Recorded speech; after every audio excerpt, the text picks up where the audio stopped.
There are two types of chemical equation.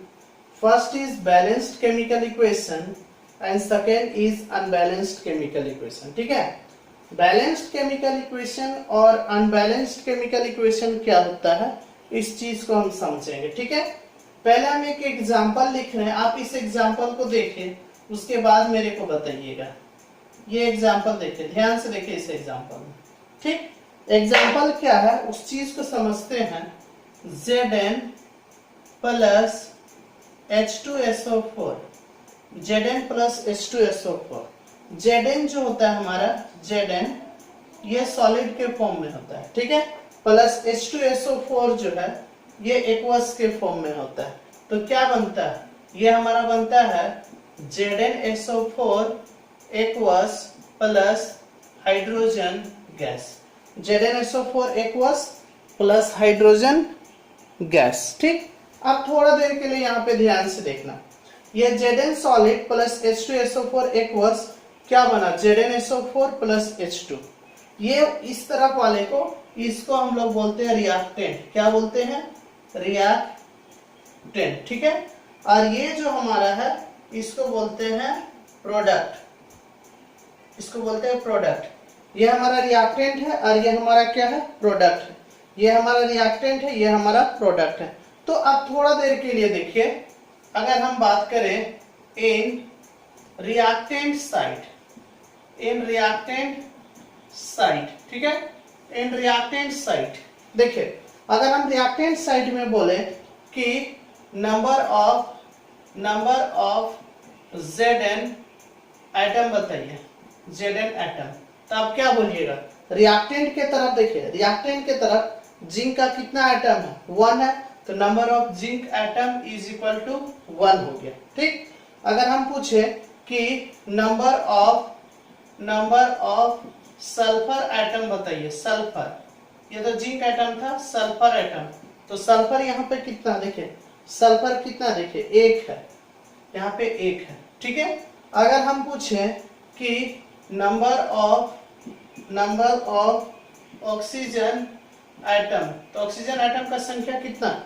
Oxygen atom का संख्या देखिए, ऑक्सीजन कितना, 4 है. ठीक है, नंबर ऑफ हाइड्रोजन एटम, तो नंबर ऑफ हाइड्रोजन एटम कितना, यहाँ पे हाइड्रोजन एटम 2 है, यहाँ पे 2 है. ये रिएक्टेंट साइड का हम बात किए. अगर हम प्रोडक्ट साइड का बात करें, इन प्रोडक्ट साइड में अगर हम देखें तो क्या है, प्रोडक्ट साइड में जिंक हमारा कितना, देखिए नंबर ऑफ जिंक एटम जो है ये हमारा, देखिए प्रोडक्ट तरफ कितना, 1. ठीक, नंबर ऑफ सल्फर एटम, तो सल्फर एटम कितना, नंबर ऑफ सल्फर एटम भी 1 है. ठीक है, नंबर ऑफ ऑक्सीजन एटम, तो ये भी कितना है, 4 है, 4 है. और अगर हम देखें नंबर ऑफ हाइड्रोजन एटम, तो ये कितना है, 2 है. तो आप क्या देख रहे हैं, आप इस रिएक्शंस को ध्यान से देखिए. जब आप इस रिएक्शंस को अगर देखिएगा तो आपको क्या लगेगा कि रिएक्टेंट के साइड, रिएक्टेंट तरफ जितना भी एलिमेंट है उसका नंबर ऑफ एटम्स अगर देखें, और प्रोडक्ट के तरफ जितना भी एलिमेंट्स है अगर उसका नंबर ऑफ एटम्स देखें तो क्या है, सेम है.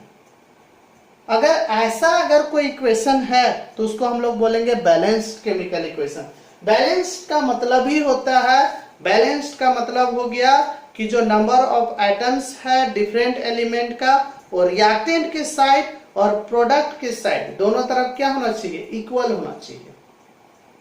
अगर नंबर ऑफ एटम्स रिएक्टेंट के, अगर नंबर ऑफ एटम्स जो है डिफरेंट एलिमेंट्स का, अलग अलग एलिमेंट्स का रिएक्टेंट के साइड और प्रोडक्ट के साइड अगर इक्वल हो जाए तो उस इक्वेशंस को हम लोग बोलेंगे, उस तरह के इक्वेशंस को बोलेंगे बैलेंस्ड केमिकल इक्वेशन. तो ये हमारा जो है वो क्या है, बैलेंस्ड केमिकल इक्वेशन है.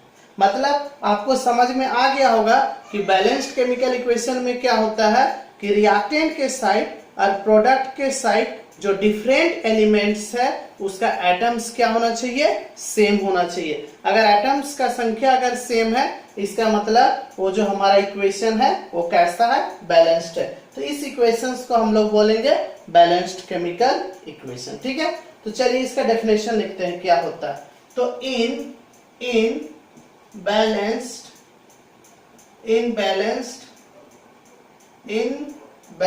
Chemical equation, in balanced chemical equation the number of atoms of different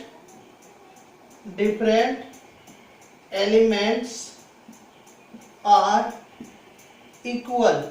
Different elements are equal on both side of क्या, on both side of the reactant and product, on both side of the reactant and product। ठीक है, क्या बोला कि in balanced chemical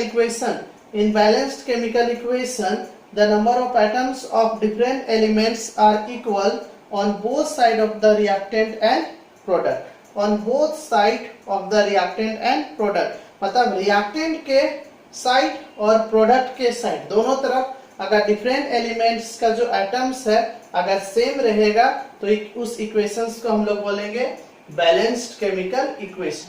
ठीक है, first हमारा क्या था, बैलेंस्ड केमिकल इक्वेशन, और सेकेंड क्या था, अनबैलेंस्ड केमिकल इक्वेशन। ठीक है, हम अभी डेफिनेशन नहीं लिख रहे हैं, हम आपको पहले एग्जांपल से समझाते हैं। ठीक, हम लोग क्या जानते हैं कि जब हाइड्रोजन गैस ऑक्सीजन गैस के साथ जब कंबाइन करता है तो वाटर बनाता है, और वाटर किस फॉर्म में होता है, लिक्विड के फॉर्म में होता है। ठीक, अब ध्यान से देखो, इधर अगर देखो इन रिएक्टेंट साइड, ये हमारा रिएक्टेंट साइड है। ठीक है, ये कौन सा साइड है, रिएक्टेंट है, और ये हमारा कौन सा साइड है, प्रोडक्ट है। ठीक है, अब देखिए इन रिएक्टेंट साइड अगर हम नंबर ऑफ हाइड्रोजन एटम देखें तो कितना है, देखिए 2 है। ठीक, नंबर ऑफ ऑक्सीजन एटम देखें तो कितना है, 2 है, यहाँ पे भी देखिए 2 है। लेकिन अगर हम इन प्रोडक्ट साइड देखें, प्रोडक्ट के तरफ में, तो क्या है, नंबर ऑफ हाइड्रोजन एटम ये हमारा कितना है, 2 है। देखिए हाइड्रोजन 2 है, लेकिन नंबर ऑफ ऑक्सीजन एटम जो हमारा है वो कितना है, 1 है। तो देखिए यहाँ पे आप क्या देख रहे हैं, हाइड्रोजन दोनों तरफ सेम है, लेकिन ऑक्सीजन क्या सेम नहीं है। यहाँ पे देखिए, यहाँ पे कितना है, इधर ऑक्सीजन एटम कितना है, 2 है, और इधर ऑक्सीजन एटम कितना है, 1 है। इसका मतलब ये जो इक्वेशन हो गया ये हमारा अनबैलेंस्ड केमिकल इक्वेशन है। ठीक है, तो आपको खुद समझ में आ गया होगा कि अनबैलेंस्ड का मतलब क्या होता है। अनबैलेंस्ड का मतलब ये हुआ कि रिएक्टेंट और प्रोडक्ट के साइड जो डिफरेंट एलिमेंट्स का जो एटम है वो डिफरेंट रहेगा। लेकिन बैलेंस्ड में क्या था, बैलेंस्ड में आपने क्या देखा था कि दोनों तरफ रिएक्टेंट के साइड और प्रोडक्ट के साइड नंबर ऑफ एटम्स क्या हो रहा था, सेम हो रहा था। ठीक है, और भी एग्जांपल हम लोग देख सकते हैं, ये फर्स्ट एग्जांपल है। सेकेंड एग्जांपल देखिए, अगर हम देखें N2 nitrogen gas plus hydrogen gas अगर रिएक्ट करता है तो बना देता है NH3 अमोनिया गैस। ठीक है, nitrogen gas plus hydrogen gas जब मिलता है तो NH3 बनाता है अमोनिया गैस। तो ये हमारा क्या, ये हमारा रिएक्टेंट साइड है, रिएक्टेंट है, और ये हमारा क्या है, इधर अगर हम देखें तो ये हमारा प्रोडक्ट है। ठीक, तो अगर हम इन रिएक्टेंट साइड देखें, इन रिएक्टेंट रिएक्टेंट तरफ देखें तो नंबर ऑफ नाइट्रोजन एटम, तो ये हमारा 2 है। देखिए नाइट्रोजन N2 नाइट्रोजन 2 है, लेकिन नंबर ऑफ हाइड्रोजन एटम देखें तो ये भी हमारा कितना है, 2 है। और अगर उस तरफ देखें तो क्या है, इन प्रोडक्ट साइड, प्रोडक्ट की तरफ अगर देखें तो नंबर ऑफ नाइट्रोजन एटम, ये जो हमारा है वो देखिए 1 है, और नंबर ऑफ हाइड्रोजन एटम ये हमारा 3। आप क्या देख रहे हैं, आप ये देख रहे हो कि नाइट्रोजन एटम इधर भी अलग है, उधर भी अलग है। हाइड्रोजन एटम इधर 2 है, हाइड्रोजन एटम उधर कितना 3। इसका मतलब क्या हो गया, ये हो गया अनबैलेंस्ड केमिकल इक्वेशन। ठीक है, तो आपको खुद समझ में आ गया होगा कि बैलेंस्ड और अनबैलेंस्ड क्या होता है। बैलेंस्ड का मतलब हुआ कि दोनों तरफ जो रिएक्टेंट के साइड और प्रोडक्ट के साइड जो डिफरेंट एलिमेंट्स का जो एटम है वो सेम होना चाहिए। और अनबैलेंस्ड में क्या होगा कि रिएक्टेंट के साइड और प्रोडक्ट के साइड जो डिफरेंट एलिमेंट्स का जो एटम्स है वो क्या होगा, डिफरेंट होगा। ठीक है, तो अगर डिफरेंट है तो हमारा अनबैलेंस्ड केमिकल इक्वेशन होगा। ठीक, तो इसको हम लोग डिफाइन करेंगे अनबैलेंस्ड केमिकल इक्वेशन को। तो क्या होगा बोलो, इन अनबैलेंस्ड केमिकल इक्वेशन, इन अनबैलेंस्ड केमिकल इक्वेशन क्या होगा, the number of atoms of different elements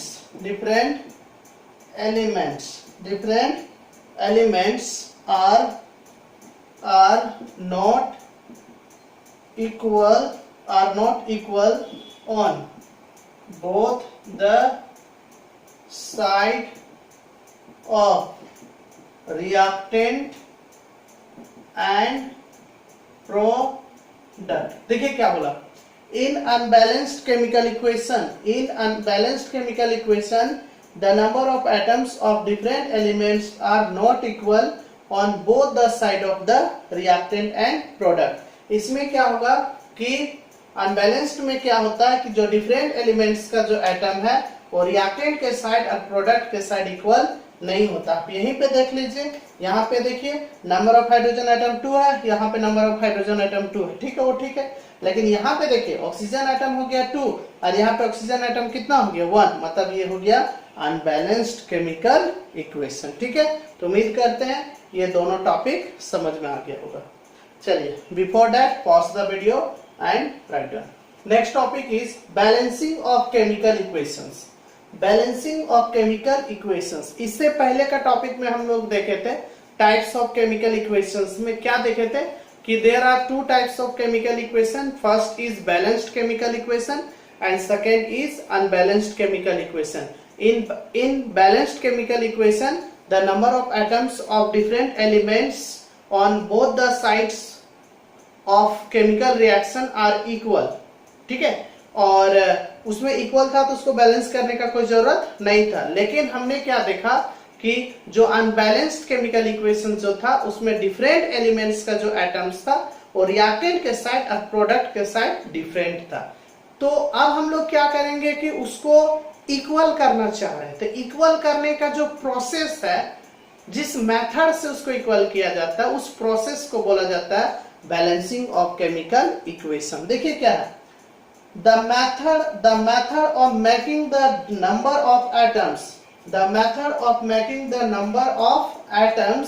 of different elements on both the sides of the equation are equal is called balancing of chemical equation। क्या है देखिए, the method of making the number of atoms of different elements on both the sides of the equation are equal is called balancing of chemical equation। मतलब वैसा method, वैसा तरीका जिसके द्वारा reactant के साइड और प्रोडक्ट के साइड जो डिफरेंट एलिमेंट्स का जो एटम्स है उसको इक्वल किया जाता है, उस मेथड को हम लोग बोलते हैं बैलेंसिंग ऑफ केमिकल इक्वेशंस। उस तरीका को बैलेंसिंग ऑफ केमिकल इक्वेशन बोला जाता है। जैसे एग्जांपल में देखिए, जैसे मान लो H2 हाइड्रोजन गैस प्लस, या ऐसा सिंपल वे में लिखो H2 प्लस Cl2 क्या बना HCl। अब ध्यान से देखो H2 प्लस Cl2 बन गया HCl। अब आप ध्यान से देखिए, इधर हाइड्रोजन कितना है 2 है, इधर हाइड्रोजन कितना है? 2 है, और इधर हाइड्रोजन कितना है? 1 है। गड़बड़ है। इधर क्लोरीन कितना है? 2 है, इधर क्लोरीन कितना है? 1 है। जबकि हमको क्या करना है कि दोनों तरफ जो अलग अलग एलिमेंट्स का जो एटम है उसको क्या करना है? इक्वल करना है। तो क्या हाइड्रोजन 2 है और क्लोरीन 2 है, तो क्या यहाँ पे H2 और क्या यहाँ पे Cl2 लगा देंगे इक्वल करने के लिए? नहीं, कभी नहीं, ऐसा कभी नहीं करेंगे। जब भी बैलेंस करने के लिए जो हम लोग को जितना चाहिए उसको आगे लिखा जाता है। तो इसको हम लोग ऐसे ना लिखे, इसको हम लोग ऐसे लिखेंगे। ये HCl है तो यहाँ पे क्या लगा देंगे? 2 लगा देंगे। तो अब देखिए, जब 2 लगा दिए इसका मतलब हो गया कि 2 हाइड्रोजन है और 2 क्लोरीन है। 2 हाइड्रोजन है और 2 क्लोरीन है। तो आप देख लो, इधर भी 2 हाइड्रोजन है, 2 क्लोरीन, 2 हाइड्रोजन इधर भी, 2 क्लोरीन। मतलब ये जो हमारा इक्वेशन हो गया, अब ये क्या हो गया? बैलेंस्ड केमिकल इक्वेशन हो गया। ठीक है, चलिए और भी एग्जांपल देखिए। जैसे मान लो सेकेंड एग्जांपल हम देखते हैं, H2 प्लस O2। जब देखिए क्या है, जब हाइड्रोजन और ऑक्सीजन मिलता है तो वाटर बनता है। तो यहाँ पे देखिए, आप क्या देख रहे हो? आप ये देख रहे हो कि हाइड्रोजन इधर 2 है और हाइड्रोजन इधर भी 2 है। इधर ऑक्सीजन कितना है? 2 है, और इधर ऑक्सीजन कितना? 1 है। देखिए, आप ही देखिए कि यहाँ पे हाइड्रोजन 2 है, यहाँ पे भी हाइड्रोजन 2। चलिए ठीक है, दोनों बैलेंस है। यहाँ पे ऑक्सीजन 2 है, लेकिन यहाँ पे ऑक्सीजन देखिए सिंगल है। तो क्या करेंगे? यहाँ पे अगर 2 है तो इसको भी तो 2 करना होगा, तो उसके लिए यहाँ पे 2 क्या कर देंगे? मल्टीप्लाई कर देंगे। तो अब देखो, जब हम इसको 2 से मल्टीप्लाई कर दिए तो ऑक्सीजन तो 2 हो गया, ऑक्सीजन 2 हो गया, लेकिन हाइड्रोजन देखिए, हाइड्रोजन इधर कितना है? 4 है, और जबकि यहाँ हाइड्रोजन कितना है? 2 है। तो यहाँ पे कितना लगा देंगे? 2 लगा देंगे। देखिए, हाइड्रोजन भी 4 हो गया, ऑक्सीजन देखिए 2 इधर, हाइड्रोजन 4, ऑक्सीजन 2। तो ये जो हमारा हो गया, ये अब हमारा बैलेंस्ड हो गया। ठीक है, इसी तरह से और भी हम लोग एग्जांपल देख सकते हैं। जैसे देखिए क्या है, Zn प्लस HCl। ध्यान से देखिए, Zn plus HCl, Zn plus HCl, तो ये बनता है ZnCl2 प्लस H2। ठीक, ये क्या बनेगा? Zn प्लस HCl बनता है ZnCl2 प्लस H2। तो आप यहाँ पे देखो, इधर Zn कितना है? देखो 1 है, तो इधर भी Zn 1 है। चलो ठीक है, यहाँ पे देखिए, इधर हाइड्रोजन कितना दिख रहा है? 1, जबकि उधर हाइड्रोजन कितना है? 2। तो यहाँ पे कितना दे देंगे? 2 दे देंगे। तो अब जब यहाँ पे 2 दे दिए तो हाइड्रोजन भी कितना हो गया? 2, और क्लोरीन कितना हो गया? 2। उधर देखिए, क्लोरीन भी 2, हाइड्रोजन भी 2, जिंक। मतलब ये रिएक्शन हमारा बैलेंस्ड हो गया। ठीक है, तो इस तरह से आपको बैलेंस करना, आपको खुद से ट्राई करना है, आपको ट्राई करना है। जब आप ट्राई करोगे तो खुद आपको समझ में आ जाएगा कि कैसे बैलेंस होगा। और भी एग्जांपल हम लोग देख सकते हैं। जैसे मान लो N2 गैस, नाइट्रोजन लिए प्लस हाइड्रोजन। तो जब नाइट्रोजन और हाइड्रोजन मिलता है तो ये बनता है अमोनिया, NH3।